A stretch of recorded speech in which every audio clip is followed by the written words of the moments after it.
I'm Yana Kay, and welcome to our LA CityView special presentation. I had the opportunity to sit down with our new police chief, Michael Moore, to talk about his life, his hopes, and his dreams for the city, and what it takes to be the top cop in Los Angeles. Please join me for this revealing and personal look at the man who takes the reins as the 57th chief of the Los Angeles Police Department. We have an amazing department, and one chapter is coming to a close. I can't wait for the next chapter to begin. And with that, let me present to you your next police chief, Mike Moore. So Chief Moore, I just wanted to start a little bit with your background and your history and how you came about to be where you are. And I know that at a really young age, I believe 14 years old, I read that you wanted to do something meaningful in your life and help people. At 14, that's a pretty lofty goal. How did you get to that point? Well, I think it was, I attribute that to my parents, especially my mother, and then also my grandparents. I've got an uncle that served in the military that to me stood for something greater than himself. I've got a grandfather. I have a picture on my desk of my grandfather from that instilled a work ethic in me, and that was a person that took care of his family and worked hard to make a better life for them. He was a powerful figure in my life. That's great. Yeah. You're very lucky to have that kind of support with family. You also had a different name growing up. Yes. And you changed it. Well, I have a different name now. Right. I enjoy Michel as a name that I was the boy named Sue growing up, if you will. But yes, my last name is my biological father, Gene Santratina. And so it was Michel Ray Santratina, and that for the first 13, 14 years of my life, I had a much more elaborate signature. I bet.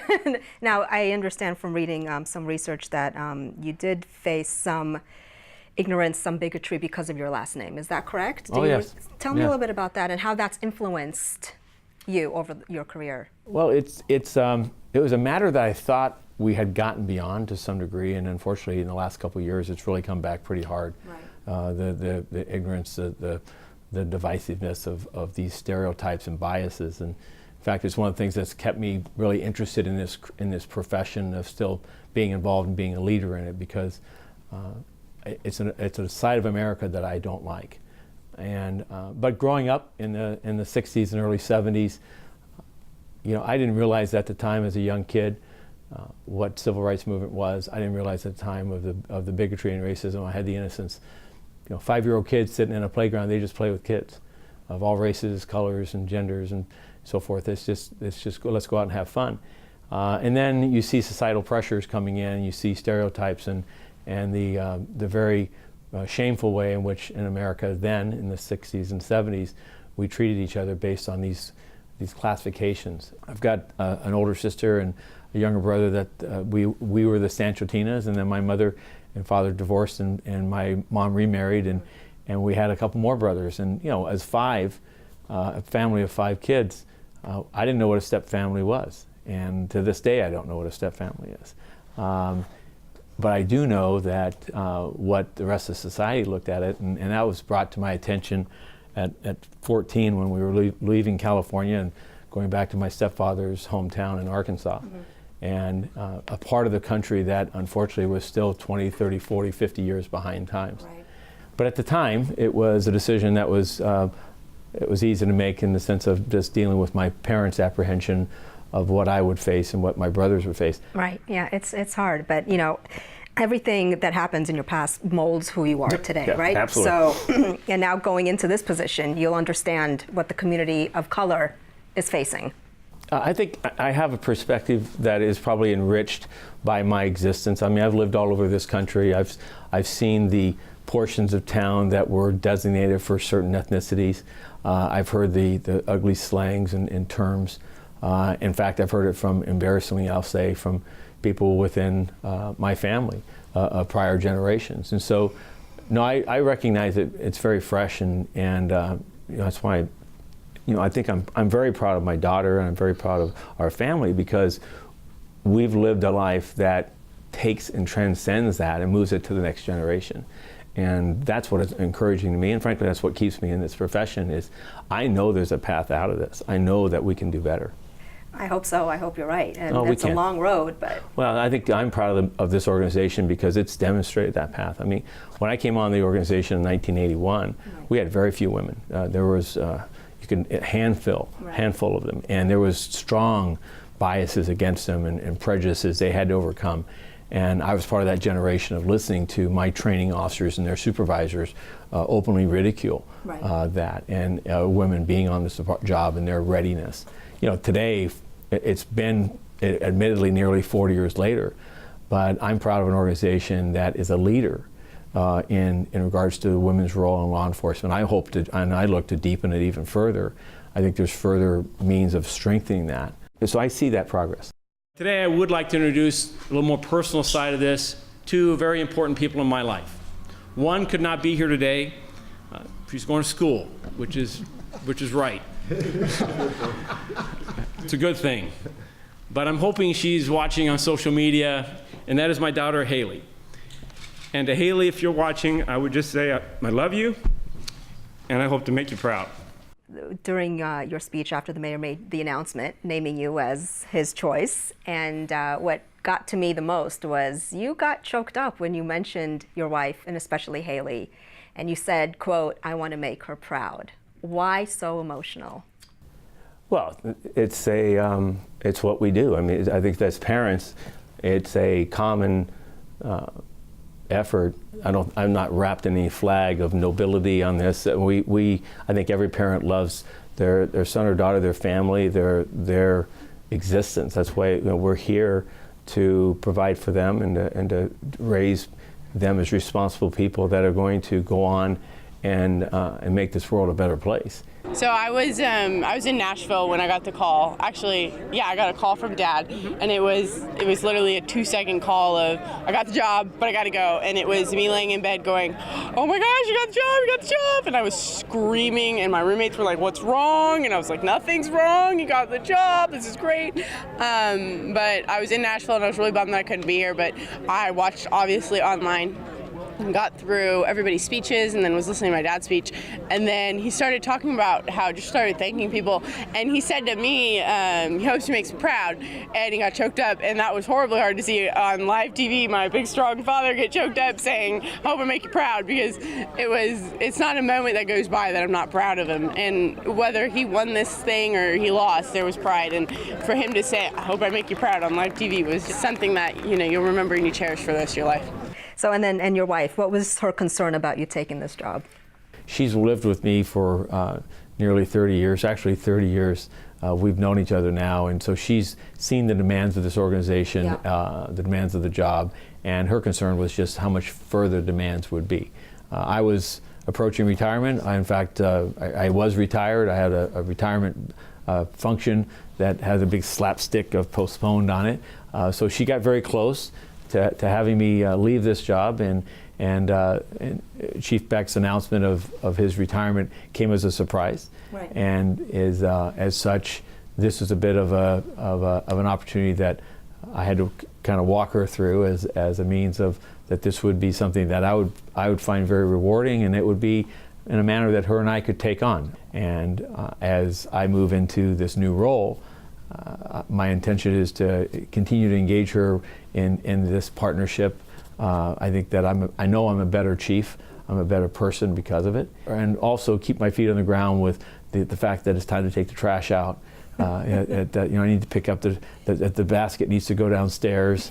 There's things today. There was a couple of tasks that I need to take care of. Yeah, chief or no chief. Chief or no That's chief. right. The phone rings. It's yes, dear. Yeah. And that's really good. I mean, that helps me as well. I think Mike, he stood out for, he was the one that boiled up because he really, and I know you guys have heard this, he really is a very intelligent person. He reads everything underneath the sun. It drives me crazy. But I think his intellect and his ability to lead an organization with compassion, with a dedication and wanting them to just be the best they can be also. Well, now that you've got to know Chief Moore a little bit, we wanted to find out how and why he was ultimately chosen. The selection process for Chief of Police isn't an easy one.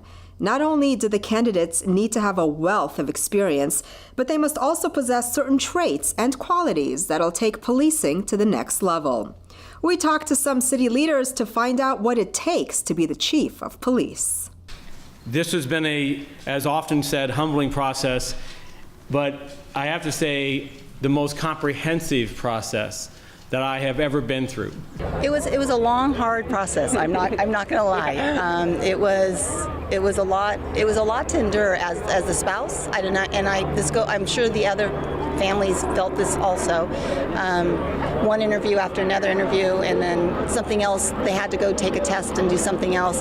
You just wanted the decision to be made. I knew in my heart who the best candidate was. Of course, we're biased, obviously. So it was hard. It was really hard. The process is really contained within the LA City Charter. And so in February, we began the process of looking at the prior recruitment brochure, what had been in that brochure. We scheduled 6 community meetings originally. We added a 7th community meeting. Went out to the community and listened to the community as to what are the qualities and characteristics you would like to see in a chief of police. I have a lot of thoughts about a new chief, particularly given the limited window that we have to select our chief. It's really important that we get this first round of checks right before we send it to the mayor. We want in our police chief the same thing that we got going now. And I would really like to see a chief who, is kind of has a little bit more understanding of, homelessness, which is one of LA's largest problems. We want accountability. That's number one. And are they gonna look at the over-policing in schools and how police handle youth of color in general? We want respect. Number 2. I hope that the next chief will look at officer-involved shootings, as you guys call them for some reason.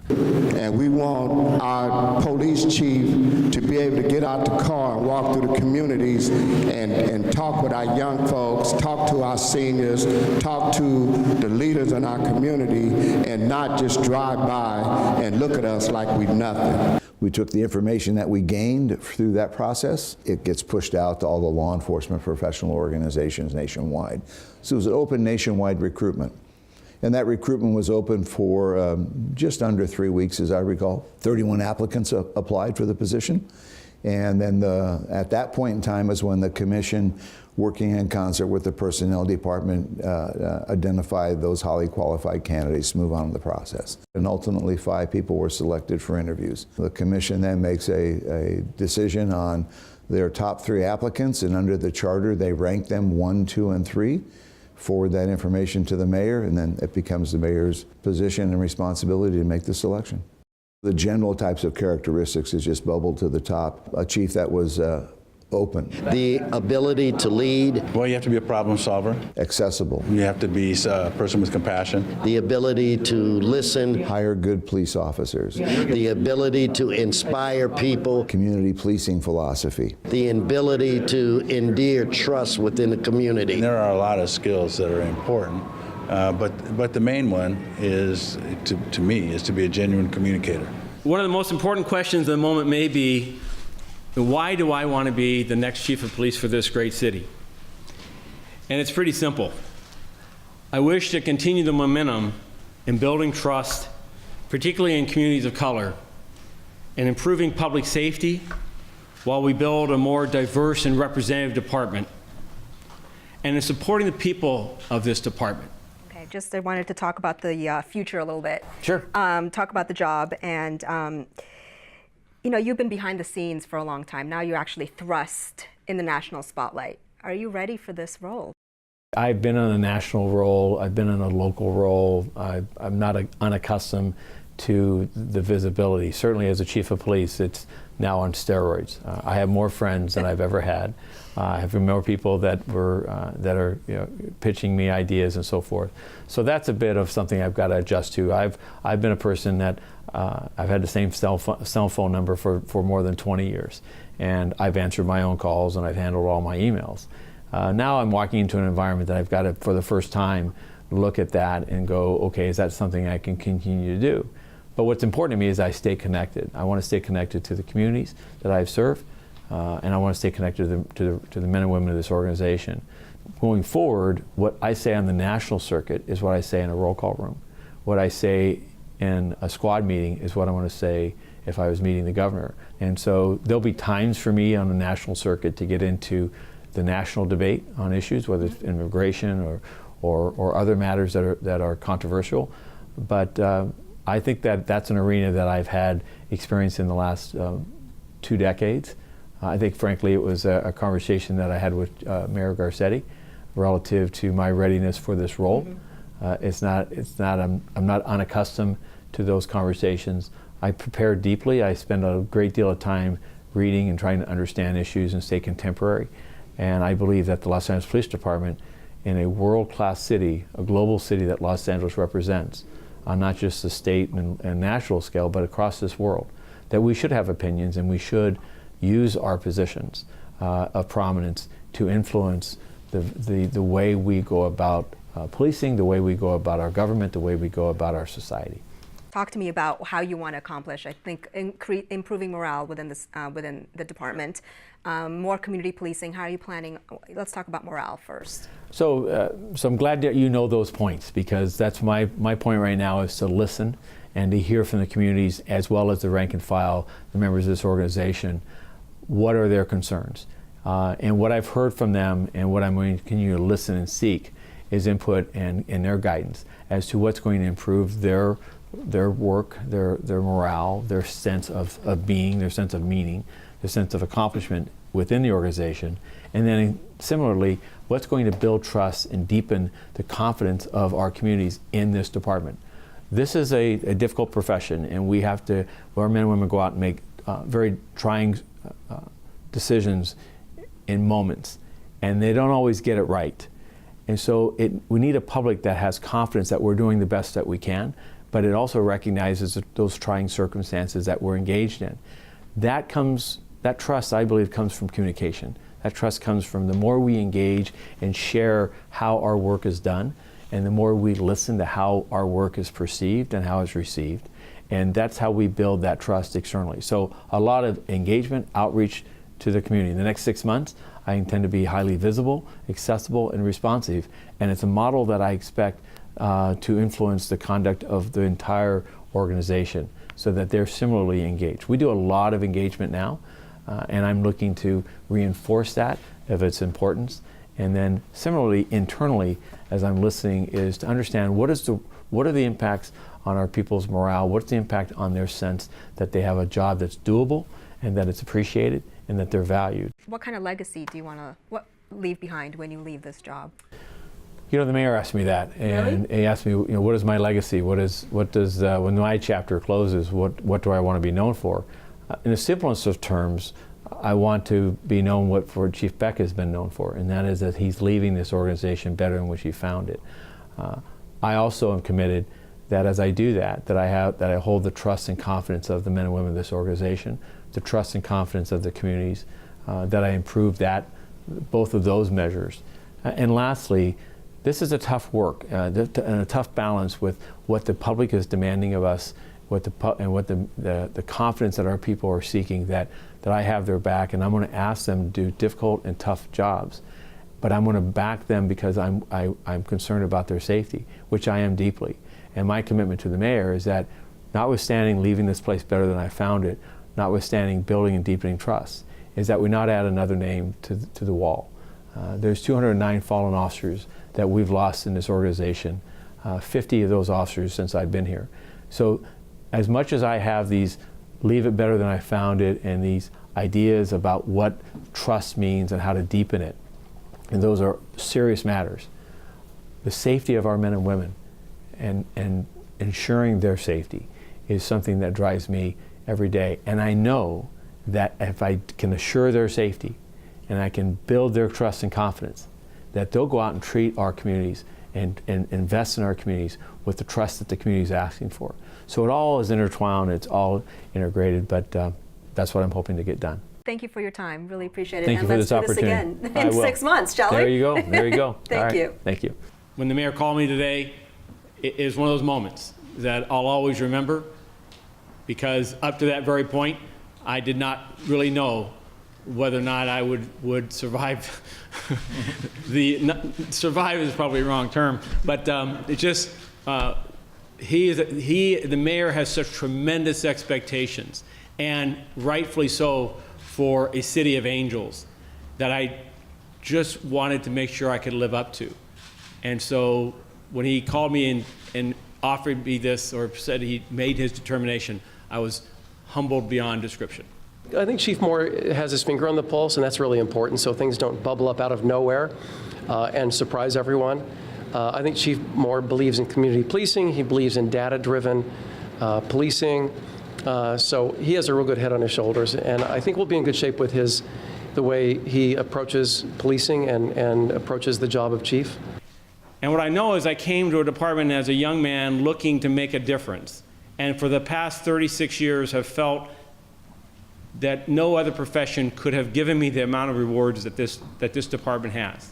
The city is facing challenges. The country is facing challenges. We in Los Angeles we're used to taking the lead. We're used to being bold. We're used to being out front. So all of those challenges will be facing Chief Moore, and he has been properly trained to address those. And we on the council will work with him, put in our 2 cents, and we're sure that the city of LA is going to continue to move in the direction that it's moving in. I've never been more invested in trying to understand a city, both inside and out. While I've been with this department for more than 36 years, and I've grown within it and had my errors and made my mistakes, but also seen some of our brightest moments, this last 4 or 5 months have given me an opportunity to deepen that understanding and bring a fresh set of eyes and ears to the circumstances we find ourselves in. So I think the challenge for Chief Moore as he ascends to the position of Chief of Police is to continue to build on developing the community trust, developing relationship-based policing, and ensuring the community that the department will be held accountable and will be responsive to their needs in the community. I want him to enjoy his job. I want him to do the best job he possibly can. I want him to be proud of what he's doing, and I want the men and women to also be proud of what he's doing. I want him to walk with compassion and happiness, and I want him to walk the entire time with his strong head on his shoulder, and at the end of the day to come home knowing that he did the best that he could in every situation, put his best foot forward. Thank you for this tremendous opportunity. I am blessed. Thank you. Well, we hope you enjoyed our personal and in-depth look at LA's new police chief, Michael Moore. I'm Yana Kay, and from all of us here at LA CityView 35, thanks for watching.